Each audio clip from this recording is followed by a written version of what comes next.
What's up? What's up? I want to tell a story about objective and subjective thinking and how I learned to deal with the two and the difference between the two. Okay,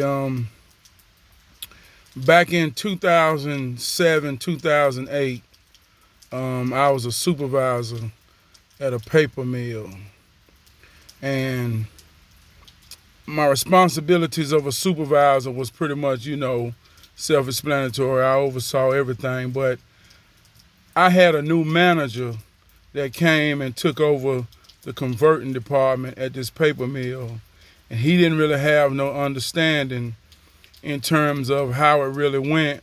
He got the job based off past credentials, so me and him kind of worked together, and he depended on my knowledge and understanding of the paper industry and paper manufacturing to kind of make management decisions in terms of how he should do things and what he should do. So we had went to Atlanta, Georgia, to a corporate meeting, and this was a meeting with all at the time. This is Carol Industries. I worked for Carolina Paperboard, and within Carol Industries, we had 7 mills throughout the U.S., and the headquarters was in Atlanta. So my manager took me and him to this meeting, and in this meeting you had all the managers from the paper mills, the people, the departments that actually made the paper. Then you had the managers of converting, and then you had all the presidents and everything at this meeting. So all these was old white men, and at the time I was 27 years old.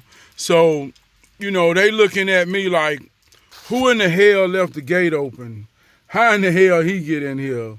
And so the meeting was an objectively spoken meeting about where the corporation was in terms of a whole, and how each paper mill, each converting department made up that type of conglomerate, right? So they objectively talked about numbers, goals, the expectations from each plant, each department, and what we needed to do. And they also objectively told that under circumstances of each plant not being able to produce the type of profit that was needed, then it was propositions put on the table that certain plants would have to close down.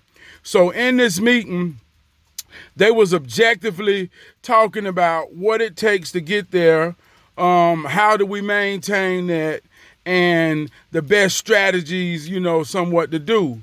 But for me, being that at the time I was 27, I had been there 10 years. I started right after high school, and I kind of worked my way all the way to the top.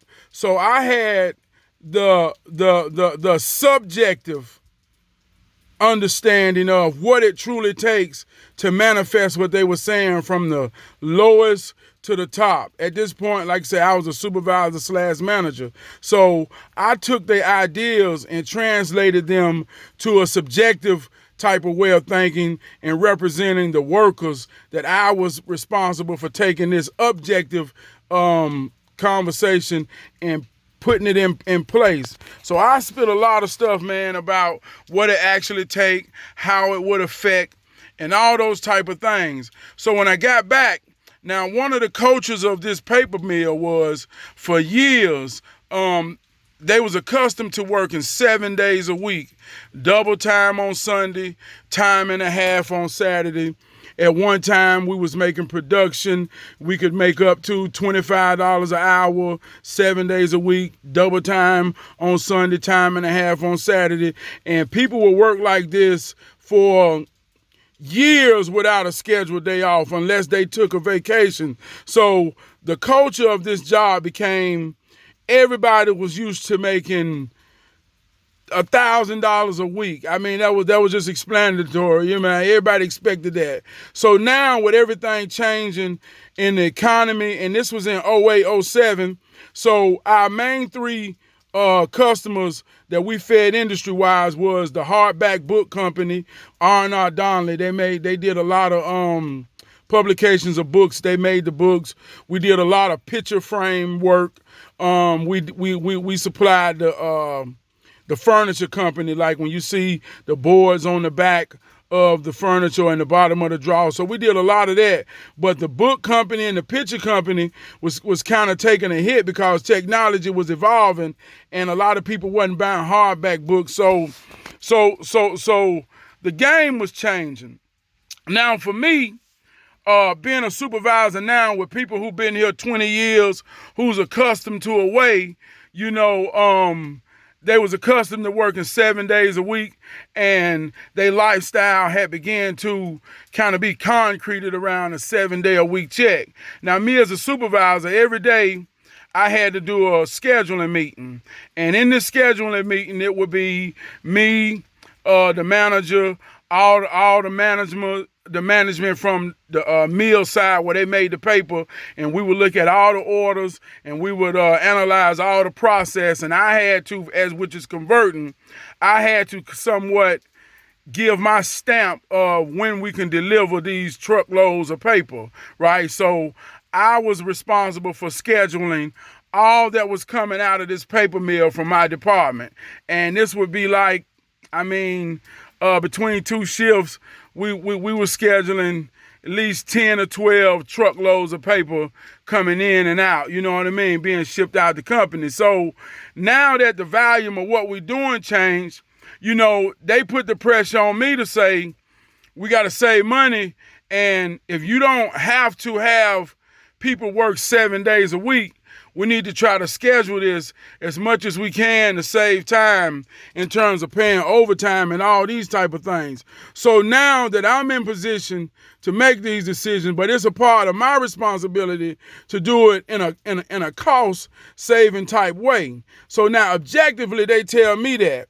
But subjectively, because I've worked here with these same men, I know what it feels like to go from a 7-day week of check to now 40 hours. You're losing almost $300, $400 a week. So a lot of these men felt angry, they felt frustrated, but it was my job as in management was, how can I take this objective mindset that it must happen from my responsibility, because if I don't do it right and make this right, then I'm jeopardizing not only a short paycheck, but this plant could be put on the chopping block to be shut down. And so we're going to go from not working 7 days to not having no job at all. So the responsibility and the decisions of how I schedule this whole department was based off my objective way of thinking in terms of the corporation. Now, subjectively, I felt everybody pain, man. Subjectively, I felt bad. But objectively, I had a job to do, right? So the balance came between me understanding how the workers felt, because it was still my responsibility to control the morale and the relationship between how they feel and attitudes towards what we're doing. Because if the attitudes and the morale get low about what we're doing, then therefore that's a reflection of my leadership.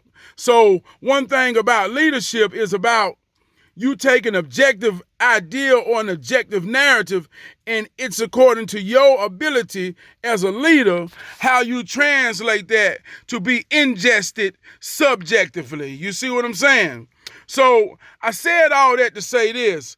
In the very same way, we're looking at the pandemic.